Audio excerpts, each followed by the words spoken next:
Angel Gabby. Oh, Angel Gabby. Honesty is important, Jonah. You should always tell the truth. I'm so happy to see you, Jonah. Just look how well you've grown.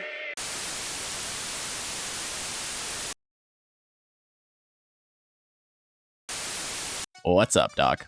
You got a tight little man pussy on you, don't you? Hello, everyone, and welcome back to 4+, your favorite show, starring not only your favorite host, but also the best host, Mr. Minus. Just kidding, I know I'm not your favorite host. Come on, lighten up. I'm joking. Today, we got a special episode for you, as I'm sure you can tell by that extra large runtime and that title. Yes, we are finally doing what I've seen many of you beg for. We are finally covering the rest of the Heffley tapes. I'm just kidding, instead we are talking about Angel Hare. If you're unfamiliar, Angel Hare is an analog horror, and I know you all love those. It debuted on YouTube in 2022, and it is essentially a kid's show that has some kind of disturbing content. I don't know much about this series other than it stars this rabbit person that is not Judy Hopps or Lola Bunny. I've heard there's some kind of Christian undertones to this thing, so who better on the channel to cover it than the Jewish guy, right? This is going to be a full series review, so I'd recommend being like the White Rabbit from Alice in Wonderland, and check the time often if you've got responsibilities, because we got a long journey ahead of us, folks. But enough gab. It's time to munch on our carrots and put on our bunny ears. This is Angel Hare. Wait! Did you know, statistically speaking, roughly only 3 subscribers for every 178 have witnessed the glory that is 4Player, our gaming channel? Where do we go to hide? I need another place to... Oh no! If you check the description below, you will find a link to 4Player, as well as our Discord that has plenty of community interaction. You can suggest videos, share your creativity, and find support amongst your fellow members of the 4+ cult, fan base. Additionally, please be sure to like and subscribe for future updates regarding this developing story. You may now return to your video, brave one. Remembering Angel Hare.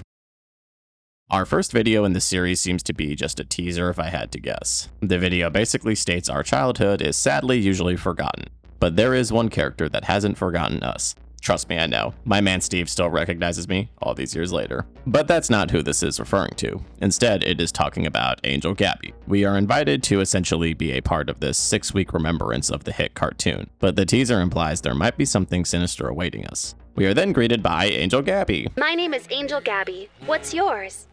Sorry, but that information is private. Mom said don't talk to strangers. The trailer ends with an intense zoom in as Gabby says she hopes we can be friends. Careful, Gabby, I might be more than you bargained for.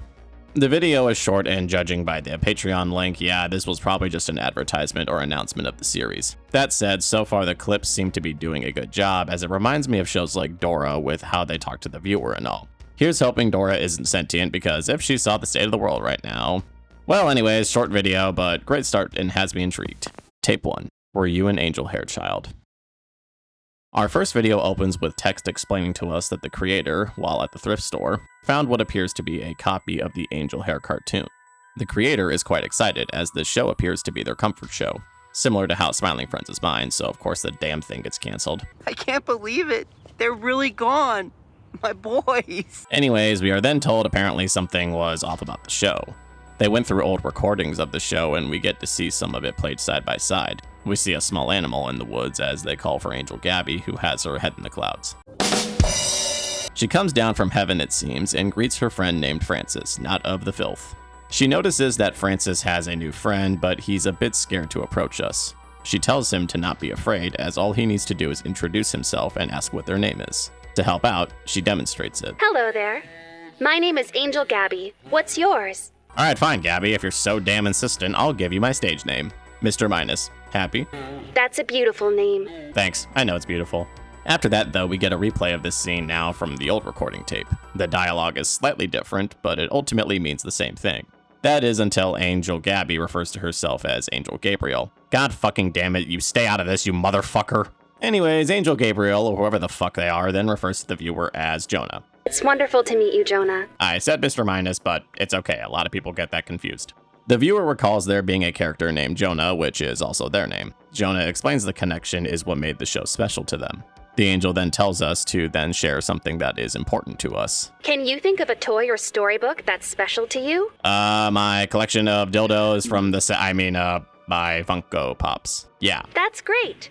The VCR recording then plays the same scene, but the voice is a bit distorted. Additionally, her eyes now move towards the left. Now call me a conspiracy theorist, and who knows, maybe I am, but if Angel Gabfuck or whatever the hell recalls Jonah's name in the recordings, it's possible her eyes were tracking him during this scene. Jonah very well might have went to grab a toy to show the angel, and thus she watched him move across the room. But hey, maybe I'm insane. Some of y'all have accused me of that a few times. The recording tells Jonah that they are special and they can grow up to do whatever they want. Jonah thought he was going nuts, and thus has decided to rewatch the whole show. Alright, this is already catching my attention.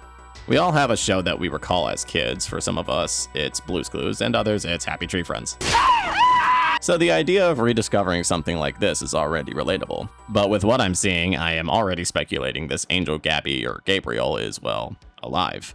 I'm only one episode in, so who knows, this theory might die in literally the next video. So without further ado, Tape 2, Angel Hare's Cursed Lessons, Uncut. Well, that's an interesting title. We open up to Jonah explaining that after seeing episode 2, the differences are a lot more blatant. The cartoon shows a rain cloud pissing all over Francis, gross, as Gabby comes down.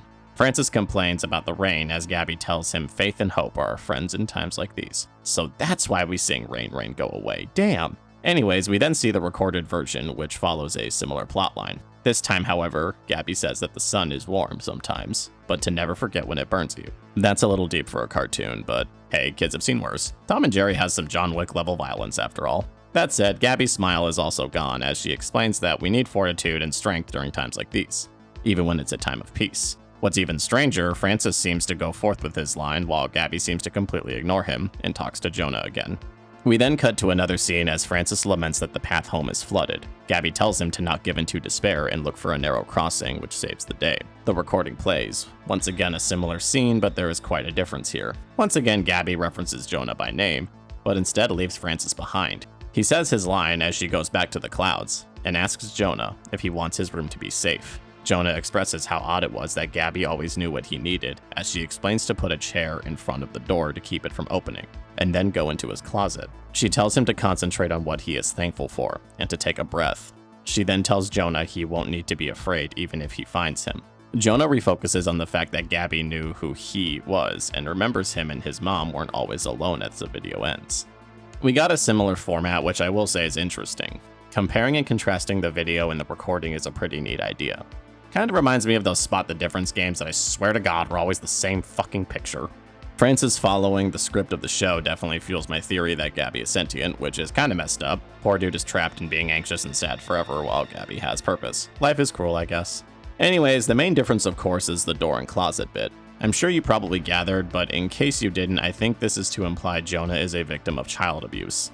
The comment about him and his mom seemed to imply it was done by his father, at the very least a stepfather or some kind of adult figure in life. Jonah was very small when this was happening, judging by Gabby's lines. Thus, if she is sentient, she knew he couldn't fight back.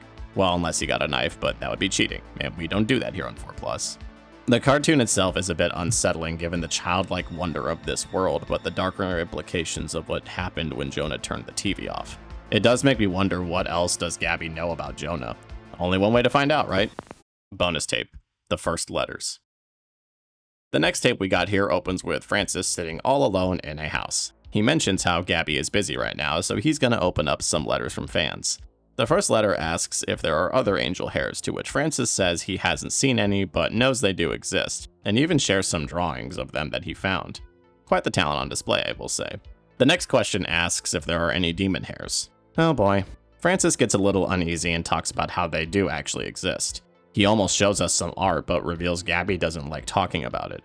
But in their private time, he does sometimes get to know more. That said, demon hares are not your average horned rabbits. Instead, they are opportunities or feelings. Francis then bids us farewell.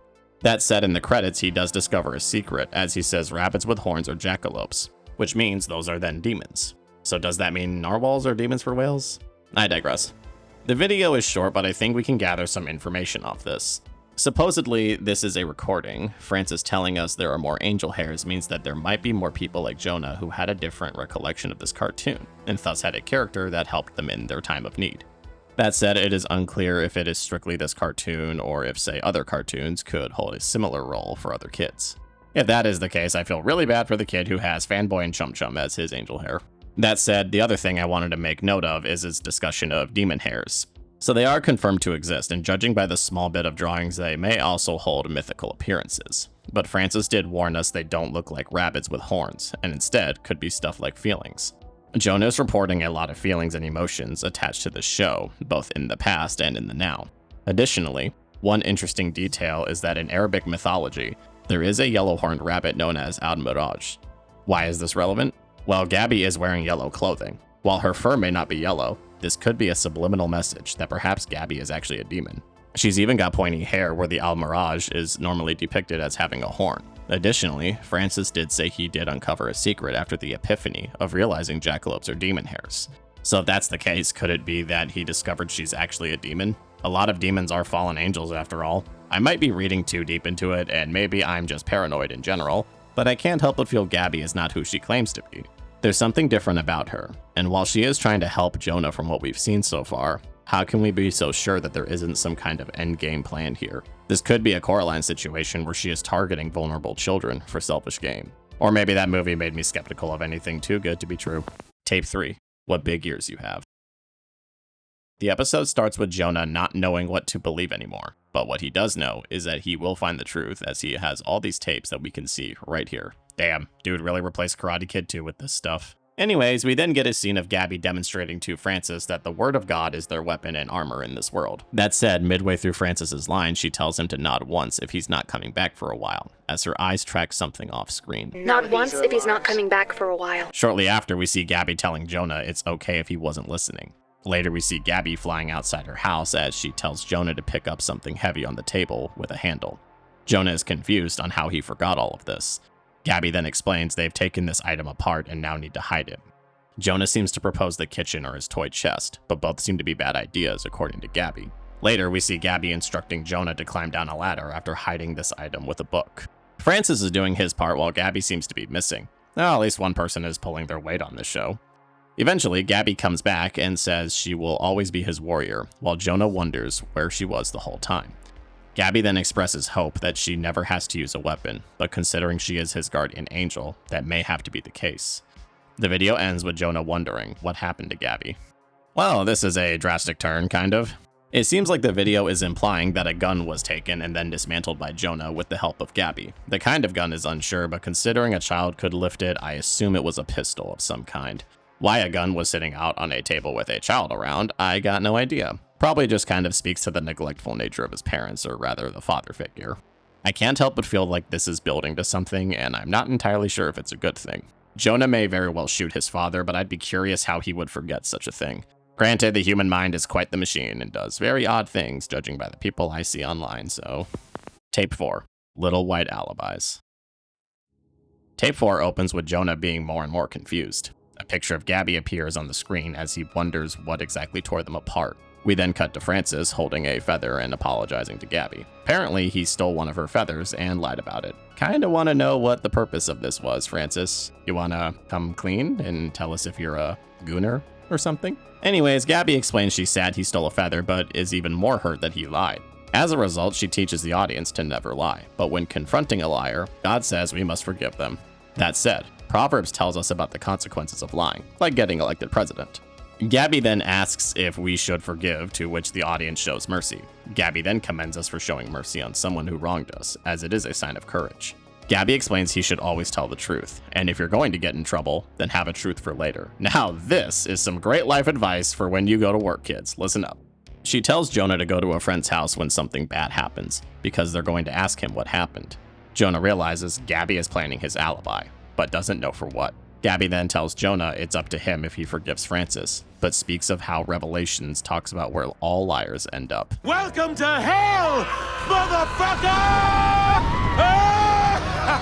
She asks what Jonah wants her to do. Jonah couldn't find any records about any incidents in his hometown as the municipality was flooded. Gabby tells him to take his time before saying she figured he'd make this choice. From what it sounds like, Jonah has chosen not to forgive Francis, who might be a placeholder for his father. In this sense, Gabby is asking if he forgives his father for all the harm he has caused. I could be misinterpreting, but this likely means in the coming episodes, Gabby likely killed Francis / Jonah's father. So with that said, let's not waste any time and see what the next episode holds. Tape 5. Footage not found. Side note, before I started this episode, I got an ad from Tribreeze telling me to take a childhood trauma test. YouTube is so silly. I don't need an app to know I'm fucked in the head. Anyways, episode 5 opens with Jonah taking a road trip home to his mother. It's revealed that Jonah was able to find a box from his childhood, and that his mother apparently went down a similar road. The video shows a lot of footage regarding studies and discussions about child anger and how to gauge it, as well as its potential relation to media. That said, Jonah feels this is incomplete, as he tries to see how he can summon his angel once more. This episode felt a little fillery, but it is admittedly a break from the format. You probably don't want to seem too repetitive with it being a constant loop of Gabby making dark implications of Jonah's childhood while he's still confused about the events that occurred. On that note, it does mean we are getting closer to finding answers, and it seems we understand Jonah's motivations better. Jonah seems to believe he can bring Gabby back to him, but I'm not entirely sure that's a good idea. As stated, the theory that Gabby could be a demon is still a thing, but there's also the fact that Jonah himself doesn't know what drove them apart. There could be circumstances that were dire enough to cause such a rift between the two, and if that's the case, would he want to bring back someone that potentially dangerous? Bonus tapes. The last letters. The video opens up with Francis in his house again, saying Gabby is still busy, so he's gonna answer letters. Francis, sure. She totally didn't leave after you tried gooning over her angel feather. Anyways, we got a lot more letters this time around, so Francis wastes little time getting to them. Francis is asked if there are other magical creatures, to which he responds with clarifying that Gabby isn't a magical creature, and those that are shouldn't be trusted. He even says some of them may appear nice, but they're quite deceiving in their appearances. He's cut off by static and then answers another question, this one being if there's anyone else in the woods. Francis confirms there is always life, but tonight is quiet. More questions ask what Gabby's duties are, and if she gets help from her fellow angels. We see a mural of them as Francis explains they're always helping each other out, and if we pay attention, we might see them helping out people around the world. They definitely haven't made their way to me yet. Another letter from a man named Frog asks where they get the mail from. Francis basically says they get it from the mailbox. Maybe there's a reason they haven't invited this forest dweller into the show yet. Anyways, the screen starts to static a bit as he's asked if Gabby knows how she became his guardian angel and if she remembers him. Francis starts to glitch about. He does the Exorcist neck twist, he teleports across the room, his eyes roll back Undertaker style, and a bunch of other unsettling things. He's asked about how high can Gabby fly, to which he claims she can fly to the sun. Someone didn't hear the story of Icarus. Anyways, there is a post-credit scene as it shows a letter from Nathan asking Gabby, what has she done? What have you done? What have you done? Oh, this was interesting. The video clarifies some stuff but also fuels more theories. Again, Francis said that magical creatures are malicious, but claims Gabby isn't one. That said, I'm not sure how much I believe that claim. If Gabby isn't magical, then what the hell is this? She's a cartoon character that has seemingly gained sentience, Doki Doki style, and on top of that, she's proven her capability to lie, considering that episode where she explains to have a truth if you do lie. It's very possible Francis is being led astray by Gabby in her claims of not being magical, but if she is lying, she needs a truth, and the truth is magical creatures can lead you astray. You see what I'm getting at here? I could very well be wrong still, but while Gabby seems to be trying to defend Jonah, I can't help but feel that there is something malicious about her.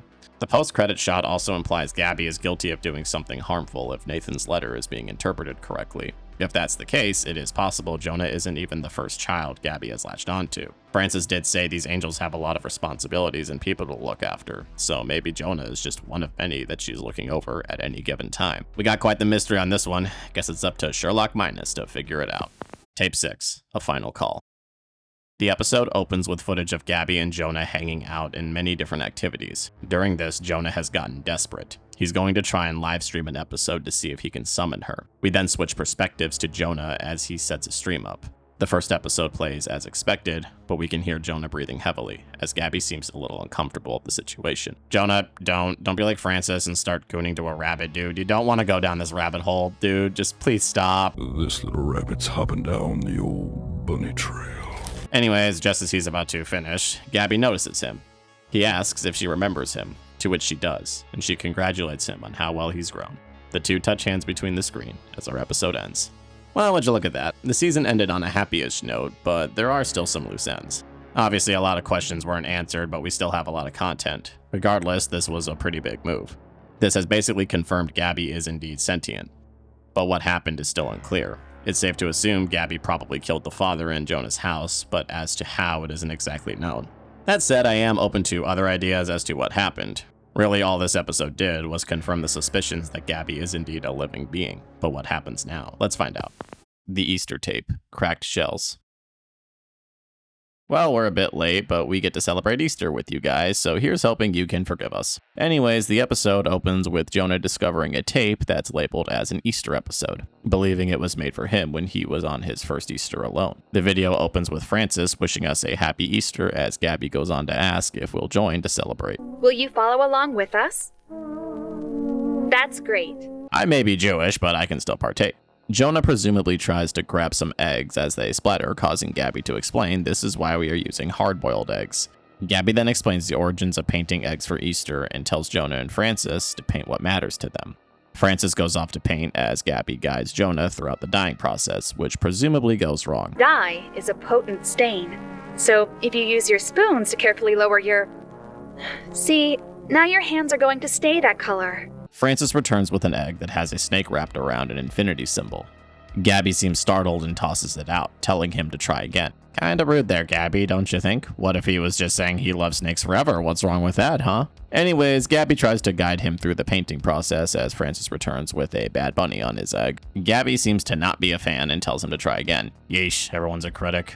Gabby continues to guide Jonah as Francis returns now sporting the Punisher logo. Francis immediately sees she's more of a Daredevil fan and decides to leave. Poor guy. Gabby reminds them this is all for fun and to remember that the message is important. The message being that someone died to protect Jonah from harm. Jonah decides to make an egg to show Gabby, but when she returns, she's nowhere to be found. Thus, Francis keeps calling her name through the credits. Right, so this episode seemed fairly harmless and just more world building for Jonah and Gabby's relationship. That said, I have some thoughts. When Gabby mentioned someone dying for Jonah, I am curious if that was meant to be at face value in that it was Jesus, or if that was an implication of something else. If you're not familiar as to what Easter is to celebrate, essentially when Jesus was crucified, it is believed he had risen back to life 3 days later, that being Easter Sunday. The idea was that Jesus was crucified on the cross so humans would have the chance to go to heaven when they died. Thus, Gabby saying someone died for his safety could be Jesus. But considering we don't know the circumstances of what drove them apart and what happened with his father, I can't help but wonder if the series is trying to trick us into believing it's something as simple as that. It's also a bit odd that Francis was drawing more edgy content on the egg. It could all just be a gag that Francis is completely missing the point of this, but if he was told to paint something special to him, then this has an odd implication. Francis did steal her feather, and while I assume it's for gooning purposes, is it possible this was the work of sabotage? Symbols like snakes are usually associated with the devil in terms of biblical symbolism, so the fact he chose a snake right off the bat and is shown to have immoral tendencies makes me wonder if Francis is supposed to be more than just a NPC. But let's take the conspiracy cap off for just a sec. Gabby is missing at the end of the episode. I don't really have much in terms for what I think might have happened here. I want to be fair and think maybe she's just busy like she claims, or perhaps is asleep, but this is an analog horror, so I don't know if I trust that. It's entirely possible something nefarious happened to her, like the other angels took her back to heaven, or even worse, perhaps she's up to something sinister herself. So with that said, let's see what we can find next. Case 1. Do you know this rabbit? The video opens with a quick recap. Jonah explains how ever since Easter, Gabby is missing. She hasn't been spotted despite having streamed for over 156 hours. Bro, that's nearly a week. I can't talk. I got nearly 300 hours in Rivals and no Lords to show for it. Anyways, Jonah seems to be devastated until we see another pair of ears come out from behind the clouds. Jonah seems to be unhappy with this as we see a black bunny jump down and disinterestingly say the lines of the episode. I would ask why Jonah doesn't like this black rabbit, but not gonna lie, this recast is a bit bland, so I get it. The video ends with Jonah saying he will watch to find Gabby, despite not wanting to. The credits roll as Jonah continues gooning for rabbit season. There's not much to go on except we now got a recast. He doesn't seem to be malevolent, and it does confirm that Gabby wasn't lying about there being other angels. That said, he definitely seems disinterested in being here. Not gonna lie, this dude might actually be the most relatable character, considering this is the same effort I put into my day job. What can I say, man? Boss gets what he pays for. I'm curious as to how this is going to play out, as I'm still not entirely sure if I believe Gabby is up to something or if she is in danger. Guess we'll have to find out. Case 2. Last Resorts. Last Resort opens with Jacoby Shaddix singing into the camera and whoops, wrong video. Last Resorts opens up with Jonah being upset and disturbed at the new host. He even seems angered at its existence at this point. It's okay, dude. Maybe we'll go the Blue's Clues route and just reboot it with a movie later. Anyways, the episode continues as Francis reveals his name is Zaggy. Zaggy, still disinterested, continues to recite lines from the episode and following the script. An interesting difference is that instead of saying faith and hope as lessons to Francis, he says respect and penitence will give us the wisdom to face our challenges in life, even if it doesn't make us wise, as instead it gives us common sense. You know, I've seen some people online that really need to learn this lesson. Anyways, Jonah is basically panicking. He tries pausing the episode, but Zaggy just resumes. He tries talking to him, but all he does is ignore him, thus leading to Jonah getting so desperate he's going to turn the stream off. That, however, makes Zaggy upset and asks what the hell he's doing. He then realizes this isn't a TV station and asks if he's with Reith. Turns out Zaggy is here because he's just looking for Gabby as well. See, Jonah, don't judge based off looks, okay? I knew this guy was at least kinda chill. Shortly after, the episode ends. Well, it seems like we haven't gotten any closer to a concrete reason as to what happened to Gabby. This Zaggy guy seems just as lost as we are, but from what I gathered, he seems to have thought this was supposed to be for a TV station. Does this mean the TV station knew what was going on all along? And if so, that adds a whole new league of questions. Is there an agenda to all of this, or did these guys know these kids needed angels like Gabby? If not, then what's the agenda? The only thing I really did take note of is that this season, I seem to notice Jonah is a bit more unhinged. Not that he's acting insane or anything, but I am noticing he seems to be a bit obsessed with Gabby. Granted, if I had a figure like Gabby through my childhood and she magically came back, I'd probably be pretty attached too. I guess I'm trying to figure out what this is all leading to. Is Jonah maybe going to have to confront the fact that he's going to have to let go of Gabby, be it for his safety, maybe even for hers, or for the sake of other children who need a Gabby as well? Is this Zaggy guy also to be trusted? He said he's looking for Gabby, but we probably shouldn't immediately think he's doing it for noble purposes. Yeah, you'll notice we here on 4+ don't trust anyone, even rabbits. Not after that creepy fucker in the opening of Us. Bonus case, First Files. The video is another fan Q&A starring Francis yet again. Hopefully there's a lot less glitching. Anyways, Francis can't even come up with an excuse this time as he reads off some questions. The first one asks what Gabby does in her spare time and why she is so busy. Francis says she just hangs with her friends, but has no excuse for why she's busy still. Another letter asks how Francis and her became friends. He tells us that Francis used to be in a dark place in life. Then at his lowest point, he cried for help and down came Gabby. Another question asks what Francis's job is, which is an actuary. The fuck? The hell even is that? Let's see here. An actuary. An actuary is a professional with advanced mathematical skills who deals with measurement and management of risk and uncertainty. These skills can affect both sides of the balance sheet and require asset management, liability management, and valuation skills. Oh, so he's like a fucking like financial like Chad dude or something like that, isn't he? Oh god, that's god damn it, dude. Ew. Anyways, someone asks if all angels have swords. Francis confirms they have many tools and even shows us a picture of Gabby's powers. Next question asks if someone has to do something bad. Are they a bad person? Francis quotes Gabby, who believes that if someone does something bad, they still have a chance to do something better next time. The final question asks how Francis feels about his new pal. We see Zaggy is here and he just drags him along, likely in search of Gabby. In the credits, Francis talks about how Zaggy seems to be a bit rude. Well, this is an interesting episode. I'll say this, all it's done is make me more skeptical of some of these people. For starters, Francis having a dark past has me intrigued. Now, this could just mean Francis was alone and maybe felt terrified, so he called Gabby for help.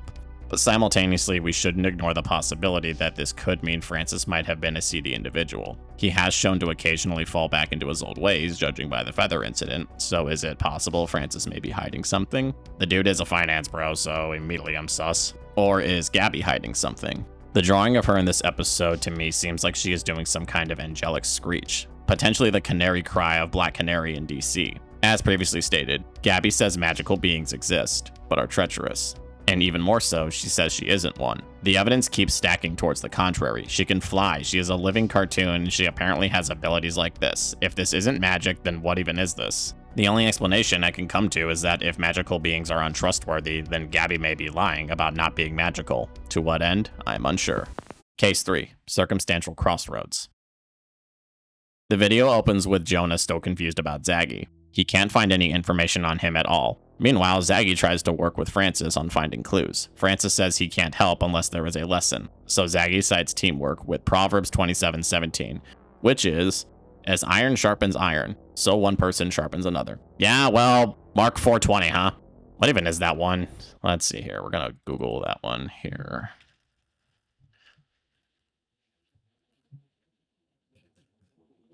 Let's see here. Others, like seed sown on good soil, hear the word, accept it, and produce a crop. Some 30, some 60, some 100 times what was sown.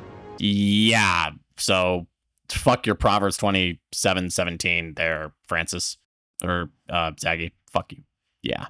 Anyways, Francis goes to get some documents. Jonah seems to notice that Zaggy is very different. He is a lot more logical and cold, but he is making sense. Jonah asks if he can help, but Zaggy rejects him out of distrust. Francis returns, saying he remembers he has visions sometimes. The morning Gabby disappeared, he had a vision and decided to draw what he had seen, which is this thing. Zaggy seems annoyed and hates being called Zaggy. Alright then. Bitch ass, how's that sound? So, bitch ass implies he's tired of having no depth and thus asks Jonah if he can put anything on the air. Jonah asks what he needs him to do, and the episode ends. Well, this is an interesting one. Let's first start with Zaggy, or bitch ass as he prefers. Firstly, I think I may have noticed what he is supposed to represent. At least to me it was spelled out very plainly. He is supposed to represent the mind, the logical part of ourselves. Gabby is supposed to be our heart and soul. This is why they are different. Gabby is sweet and caring, but she is also shown to not make the best decisions, as she contemplates murder and seems to encourage Jonah to be selfish at times. Bitch ass so far is very straightforward and to the point. Him reciting Gabby's lines in a flat manner shows he has very few emotions, and instead is more focused on the objective. He is a bit rude, but it all makes sense. Logic is not always nice. It can be a bitter pill to swallow. Therefore, his cold and apathetic nature falls in line with what he is to represent. That said, I'm not sure what this was supposed to mean in the grand scheme of things. Is it possible this is all an internal battle for Jonah? His heart wanting to be happy and content versus his brain calling him to action, perhaps? This could be a metaphor for the lifelong battle we all face, which is the heart versus the mind. Another interesting detail about bitch ass is how he doesn't like his name Zaggy. If he doesn't like the name Zaggy, then what is his actual name? Well, there is a huge amount of angels out there, so I can't exactly promise that this theory is accurate, but we can use clues to help narrow it down, because we're detectives. They have to call him Zaggy for a reason.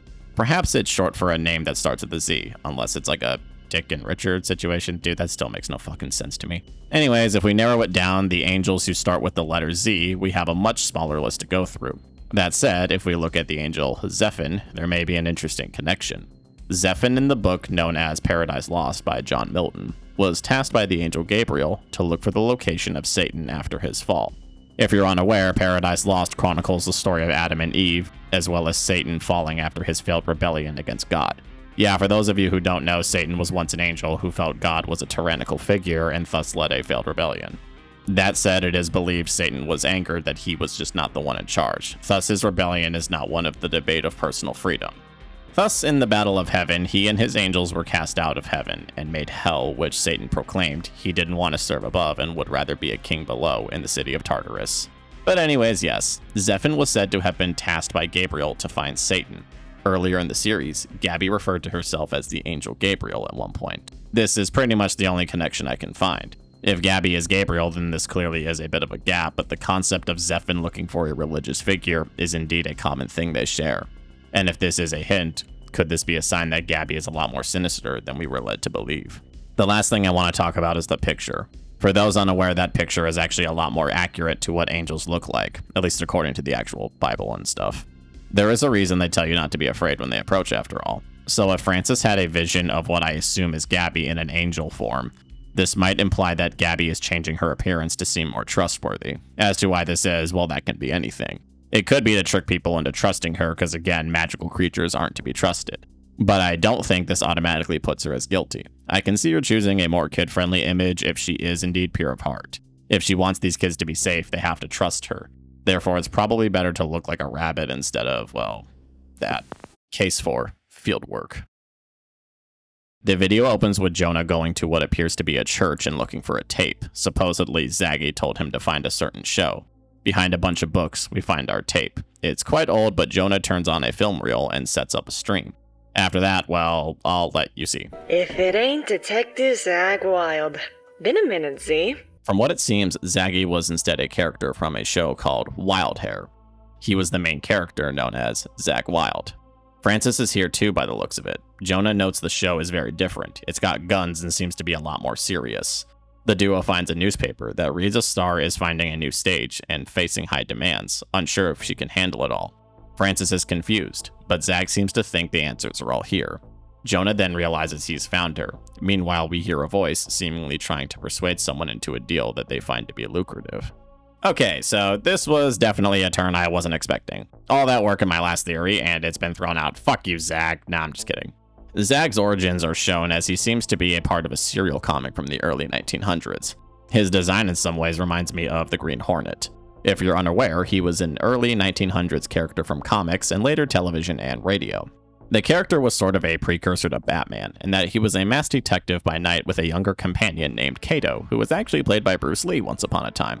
It makes sense that he would be from a show like this. That said, it brings up a lot of questions. First of all, Francis seems to have established rapport with Francine.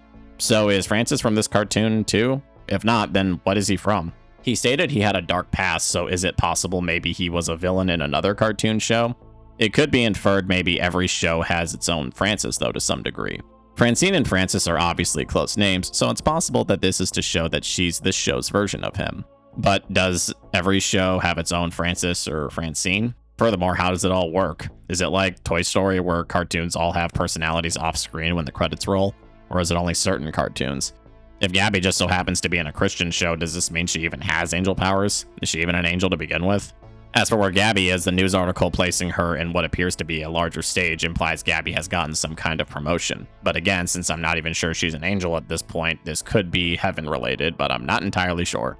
Whatever realm she is a part of, what I am gathering is that Gabby is likely facing increasing pressure due to a higher position.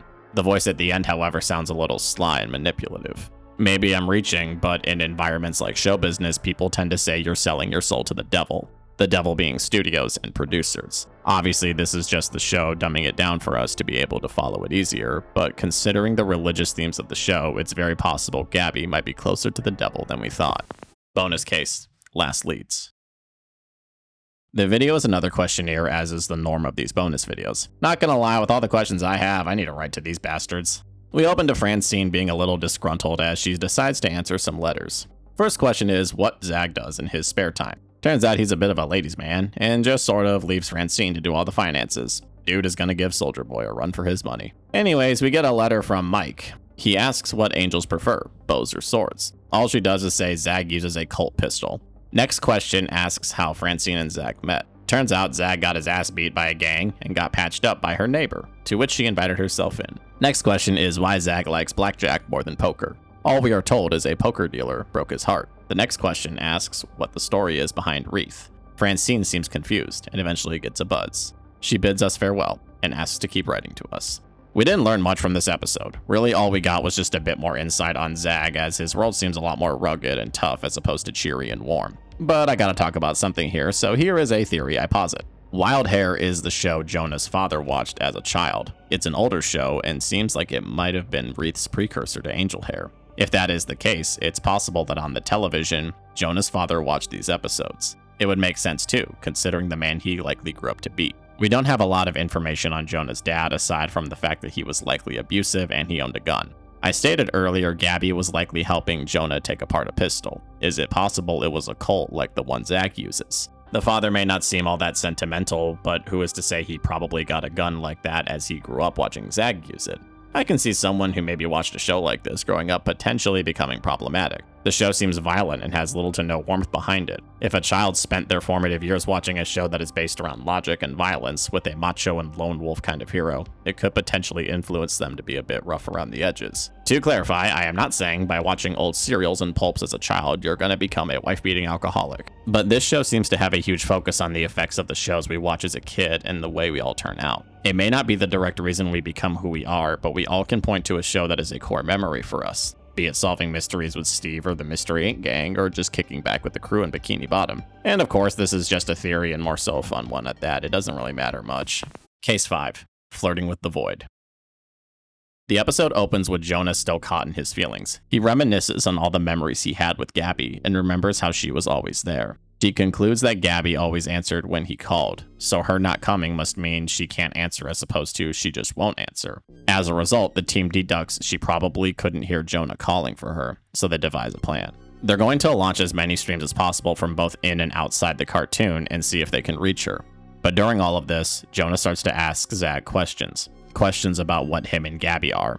Zag, however, isn't answering anything. Francis tries to chime in, but Zag stops him. He sits Jonah down and asks him if he really wants to know the answers to these questions. Right after that, Francis can see Gabby. Her distressed face flashes on the screen, and Zag asks if she can hear him. So it seems we have finally found Gabby.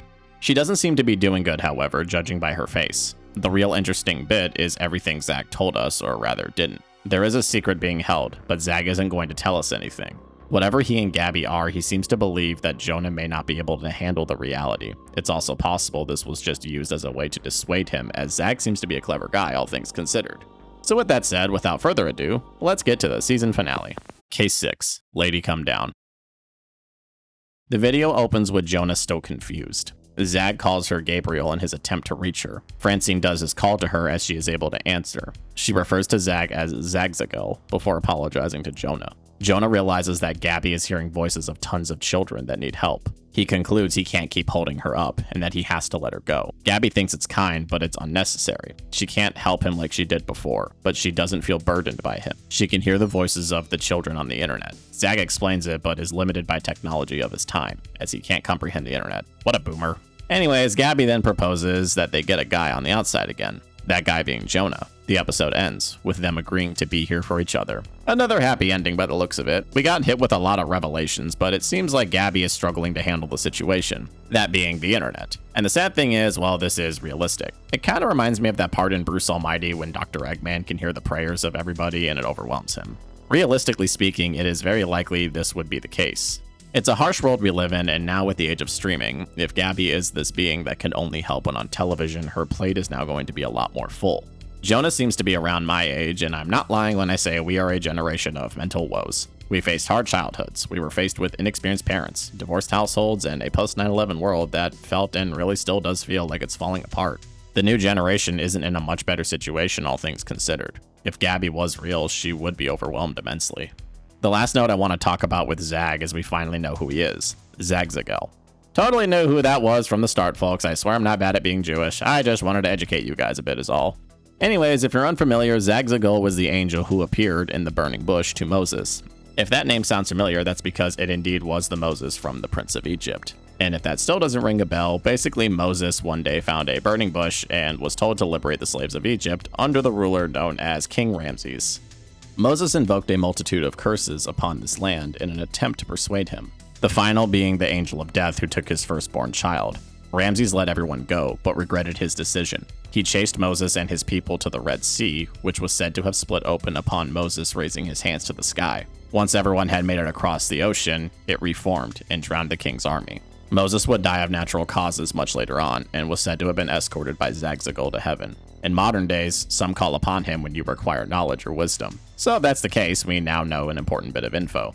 These hares are all based around angels in the Bible. Earlier in the series, we saw the mural. We can see the yellow one is Gabby, and judging by what we now know, the furthest one is Zag, considering the dark hair and the red clothing he wore in his hair form. So who is the middle one? I may have a theory. The middle one is likely an angel known as Michael. In the legend of the Jews, there are 3 prominent angels. Gabriel and Zag are both among them, and the third is named Michael. Gabriel is depicted as being a messenger of God and gives important messages. He is seen as the strength of God, which would explain why Gabby gives Jonah strength in his tumultuous childhood. Zag is seen as the Prince of Wisdom, which as stated makes sense as he is a logical detective. So where does that leave Michael? Well, Michael is a warrior. He is usually depicted as the commander of God's army and protects God's people. In some depictions, he is the leader of the angels. Interestingly enough, Michael is usually depicted in blue, much like the hair in the center of the picture. So if this is indeed true and we have a season left, is it possible we will get to see Michael? Who's coming for you? The video opens with a stream with text saying, if we thought we were the only one, then do not worry and to expect them this September as the computer closes. I didn't cover the last teaser, but I have something about this one I noticed that made me want to put it in this video. So the video is short and just shows that stream, and that's that. Or is it? Aside from the question of who this is if it isn't Jonah, there is an interesting detail I may or may not have noticed. The orange number in the bottom right of the screen I think is supposed to be the viewer count of the stream. If this is the case, I can see there's a second viewer. I'm not sure if this is an error, but if it isn't, then who else is watching this? If this is Jonah, then that means there is another viewer of this stream. The real question is, who are they? Disc 1, cast down. The video opens with a live-action video of a dude in a hoodie. He states that he knows we, the viewer, prefer to read our videos instead of listen to them. We cut to a video game called Hyrax on the Rocks. Supposedly, the game was very special to this guy, and he plans on leaving it behind after this. Apparently, something is wrong with the game. He shows us footage of a Let's Play as we see an old-looking game. A major difference the narrator states is that the game has voice lines for the characters, whereas the normal copy doesn't. On top of that, almost everything else is different. We see footage of a lady telling our gamer to stand up for himself and that it believes in them. We are told the game seemed to adjust to the player and knew what they needed. See, Telltale, this is what the story being tailored to how we play means, alright? We see the original opening quest shows the king saying the princess was captured by the jester. We are then to leave and help the old lady get an apple for the good ending. Side note, yes, this is accurate to games like this. You don't help the old lady, you're a prick and the whole world is doomed, alright? Nice job, asshat. The amount of games I played that pulled shit like this is staggering. Anyways, our player is told to go to the orchard and to be strong for the opposition is great. Once done there, we will be ready to rescue the princess. We then see footage of the mage telling the gamer to speak up, with the rogue urging him to show no mercy. The player says the game seems to remember his grudges, which embarrasses him. It's okay, dude, we all called our worthless magic harps and metapods someone we hated. Mine was Diego. Anyways, we see a character show up by the name of Jonah. Whoa, whoa. Here I come. Oh, here I come. Jonah calls us Segan. Dude, minus. Mr. Minus. It's not that fucking hard, dude, okay? God. Anyways, the video says presumably Segan knows Jonah has dealt with this before, therefore he is asking for help. The camera zooms out, and we see Jonah and the gang. We're watching the video. Jonah holds up a copy of the game as Gabby urges him to wait, and the video ends. Well, this is a very different direction. The series seems to be acknowledging some of us didn't have a cartoon or a show we found comfort in. In fact, some of us were gamers. As someone with Mass Effect as my comfort game, I can confirm this is indeed a real thing. So with that said, I have a couple theories. The first is that I am positive we are going to find Michael in this game, and that Michael is Segan's guardian angel. Some details, like the game seeming to have blue as its primary choice of color, tells me they might be alluding to this. I'm not entirely sure if Michael is any character in particular, however. If I had to hazard a guess, I'd say the king due to his blue robes by the look of it. It could also be the old lady, considering she has blue robes on. Another theory is if you notice, some of the sticky notes on the side show different classes in RPG games that are in blue. This could mean he is all the classes, or perhaps he is the paladin. The reason I speculate this is that Michael is usually portrayed as a holy warrior with a sword and shield, which is basically the description of a paladin for those of you who only play Madden on your consoles. I could very well be wrong, and maybe the blue is a coincidence, but after Zag and his red turned out to be Zagzagal, I can't help but hone in on this one detail. The last detail I want to talk about is I speculate Segan is the kid that Jonah went to when Gabby said he needed an alibi. They seem to be childhood friends, so if that is so, there is a distinct possibility that this is the case. Disc 2. Difficult settings. The video opens up with Jonah remembering Segan. He lost contact with him and never really reconnected. He tries to give him a call, but he gets no answer. As a result, he begins setting up the game. The other angels, however, seem to be worried. It is explained that they all come from different forms, but the angel known as Camael wanted to be different. That said, they didn't like the idea when it was pitched. TV allows the angels to have breaks, but a game can go on for days, especially if I'm the one playing it. Zag is skeptical about taking this one, but gets a smack from Francine and decides to go on anyway.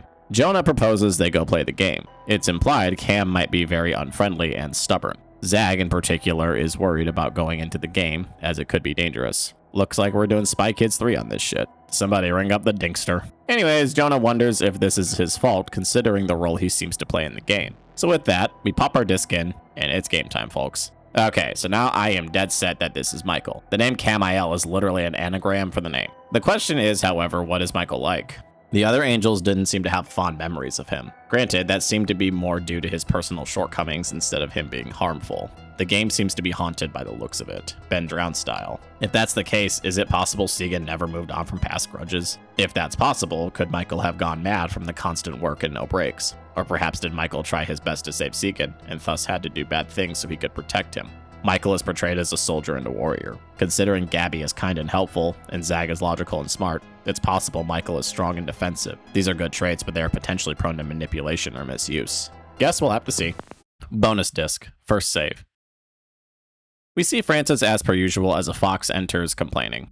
This seems to be Francine, as she claims she needed some peace and quiet for her to go through her papers. Francine gets a question about when was the first time Francine and Frances met. Luckily, Frances drew a picture which appears to be the two scowling at each other while the angels try to create peace. Thankfully, they seem to be happy they made up. Frances is asked where he got so good at his art, his answer being practice. That said, we see some art of what looks to be less than savory figures. The two are asked about how they adjusted to the internet, and from the sound of it, quite fine. Francine in particular seems to be enjoying esports. They don't mention what Frances is into though. I'm just saying, dude, artist and a feather thief. This dude is a gooner. Next question is, what trouble did Frances get into for being a mail thief? He keeps it private, but we're told he had no issues. The two are then asked what it was like switching cartoons. All they really say is it's different. The duo are then asked if the angels have any disagreements, and if so, how did they solve it? The answer is a bit corny, but they do have their disagreements. Thankfully, they're just mature and compromise as a result. Probably because Gabby knows Zag owns a gun, so you should take whatever ground you can get, I guess. The next wants to know if they have any stories about Cam. Frances has none, but Francine doubts they are accurate to who he is anymore. They say time changes people, but Frances believes it can be for the better. Francine, however, doesn't believe that's always so. The final letter is asking if the two are related. Francine says they're co-workers, while Frances says they're friends. Aside from my theory of Frances being a gooner, I don't have much more evidence of anything else. They do mention Michael, or Cam as they call him. Cam seems to be in a rough spot, judging by their reactions and the recalling of what their angels seem to think of him. Both seem to be focusing on him changing. If that's the case, Cam likely has. But as pointed out, it could be for better or worse. Disc 3. Reformatting. Our video opens with the crew booting up the game. Zag suggests they enter, but Gabby is nervous as Frances implies transferring across media could be dangerous. Gabby eventually gives in and they go Sword Art Online style. Zag takes up the role of the Paladin, and Gabby takes on the Rogue. The game starts and has notable changes already. Jonah wonders if this was tailored to him and if it's implying he wasn't a good friend. We talk to the king, who seems to be a little off his rocker. He yells about the jester and the princess, but he cuts himself off. The game claims it's a sore subject, so we must move on. This makes Zag impatient, but Gabby says we need to work with him if we want answers. That said, Jonah has a solution. He explains that old games are glitchy, and new games are never glitchy at all. Has not happened once for the price of $70, I guess. Anyway, since the game has glitches, the game can be manipulated. The streamer shows a way to exploit and jump ahead without wasting all your time. Jonah continues his speedrun and gets them to the cave where they will meet the jester. The problem is, he isn't there, thus ending our video. Well, now that we've jumped into the video game, things have gotten interesting. I'm a little shocked Zag took the paladin option, considering mage usually requires a lot more intelligence. That said, we know that whatever happened here wasn't good. It's implied heavily that the princess is probably dead at the hands of the jester. If this is a metaphor for something done wrong in life, it could be due to Jonah, as much as he doesn't want to admit it. This season seems to be focusing on regret, as Jonah feels bad for forgetting about Segan, and the king seems to be overwhelmed with grief. If this is anything to go off of, Cam is likely the king, and is struggling to go on now that everything has gone to hell. Disc 4. Disconnected. The video opens with Jonah confused about what is going on with this game. Gabby and Zag explain that Cam's equivalent of the Fran is missing. If that's the case, something is very wrong. The speedrunner shows us the next location we go to, that being the wizard's place. We go on over, but we seem to be alone. Frances seems worried, and the game seems to refuse any command we place. We head back to the cave where Gabby asks where we went.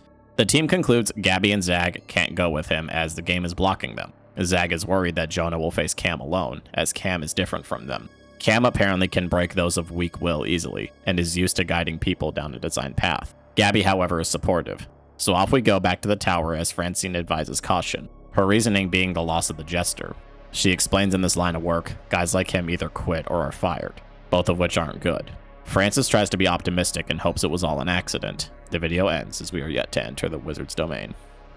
Right, this is where things are kind of getting scary again. I haven't exactly been afraid for a lot of this, but I'm a little worried now. This might be because I grew up with tons of cursed games like Ben Drowned and Sonic.exe.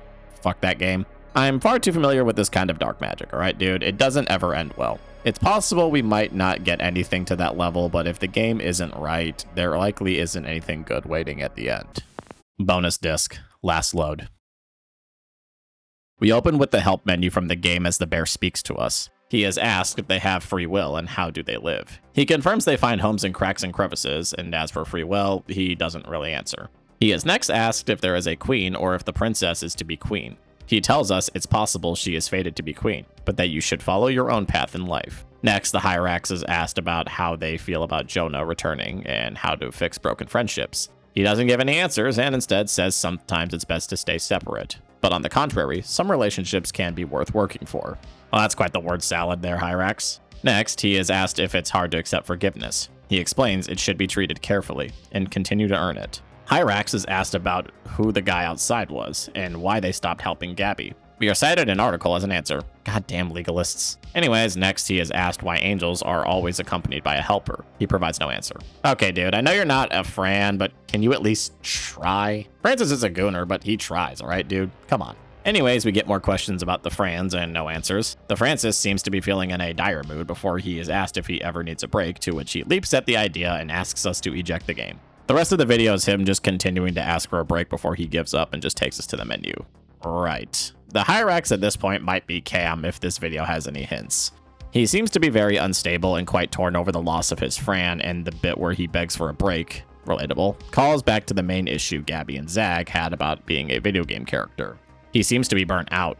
Part of me is telling me Cam might have just outright killed the Jester and the Princess and then dropped their bodies in some river, but seeing as how the series has been more kid-friendly, something tells me the Jester just got sick of being underpaid, left with the Princess, and now Cam is alone and sad. Their friendship is likely just torn, as the theme seems to be mending broken relationships. But without further ado, let's see what lies inside the house.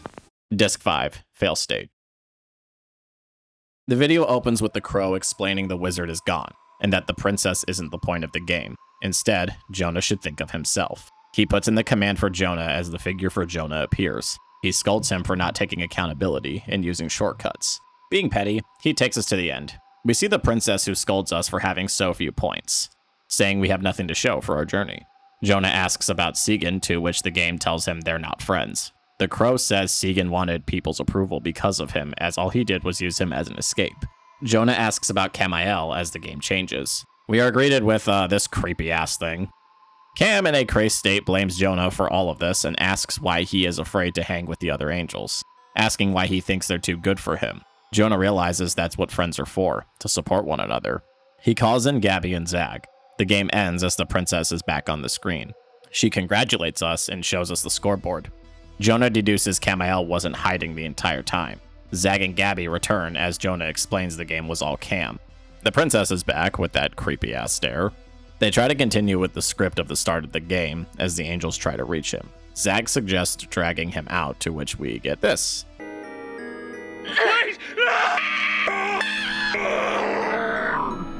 And the video ends. Okay, so this shit was actually kind of scary. I'm happy to say that there is some frights along the way. I think the game outright talking to Jonah was unnerving, but again, that might just be leftover trauma from my upbringing on the internet. The faces of Camiel are also scary to look at. The eyes are just off, especially on the design for Jonah and the princess at the end. The face of Camiel as well wasn't fun to look at. I don't know why, but it gave me FNAF vibes. The last scene as well, where Camiel freaks out and glitches, was also a nice touch. So we were kinda right. Camiel was the game itself. But we still have other questions to answer, like what's up with Segan? And is Francis a gooner, yes or no? Answer that one on one of your bonuses. Disc 6, save and continue. We open to see Cam looking nervous as Gabby urges them to open up.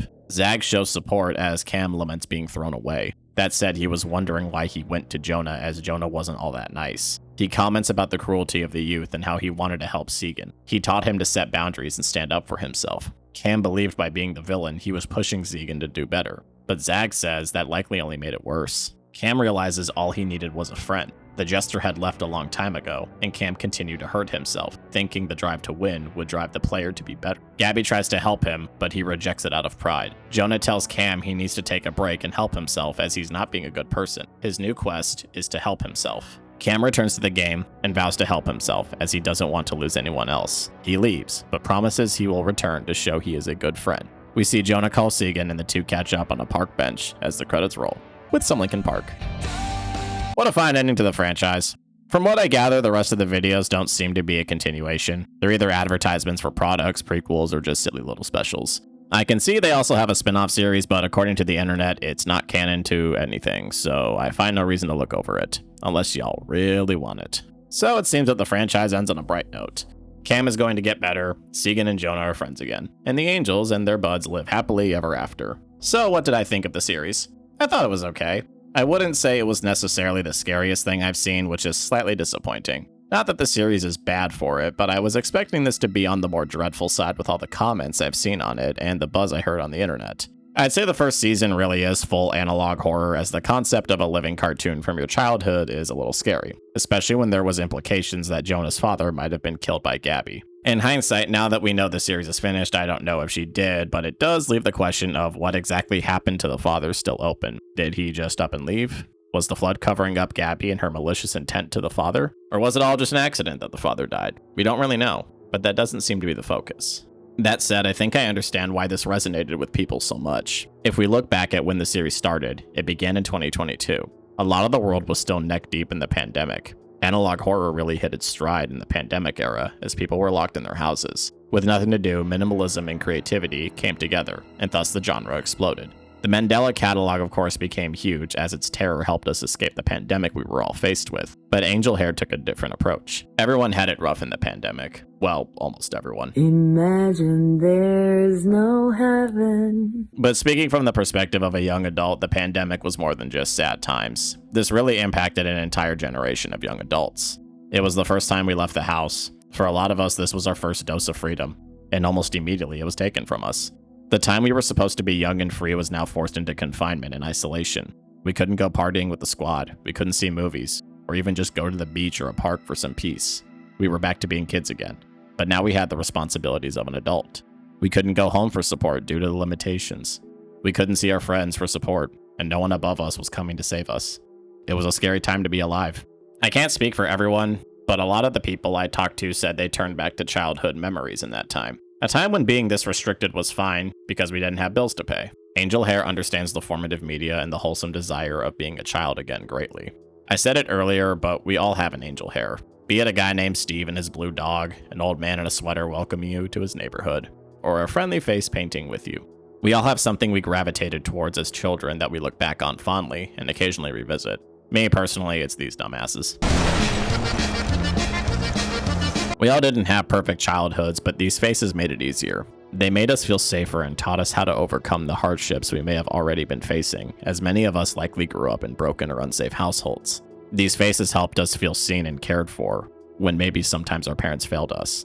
And in the pandemic, we needed these memories more than ever. Nowhere was that more evident than when Steve from Blue's Clues sent his message to all the young adults that were struggling amid a pandemic we couldn't fathom. I guess I just wanted to say that after all these years, I never forgot you. An entire generation of kids in a cold adult world wept and felt a sense of warmth and security in what probably felt like forever. That desire to be a kid again hurts, and in many ways it's one of the most painful things humans can ever feel. It feels like the world has only gotten darker since the pandemic hit. Many struggle to find work, many still need mental help that the system denies them, and seemingly everyone faces an uncertain future, a future we thought was set when we were kids. But it's not all lost. We have friends, we have families, we have memories. And we have our shows and content that we can look upon fondly. And we have each other. The world may be scary, so do something nice for someone as often as you can. Be nice to yourself, because you go through enough every day. And above all, remember what you were taught as a child when you face problems. It's gotten you this far, and it'll get you further. And never be afraid to ask for help. You are never alone. Well, enough of that commie shit. Just kidding, we here at 4Plus thank you so much for watching all of this content with us. This video was a full-on project to make, so we appreciate every one of you that watched it through to the end. We look forward to making more videos, and like always, if you have any feedback, please give it to us below. So with that said, I am Mr. Minus, signing off, and going to watch some cartoons and cry. See you later. It's just like my life, in a way.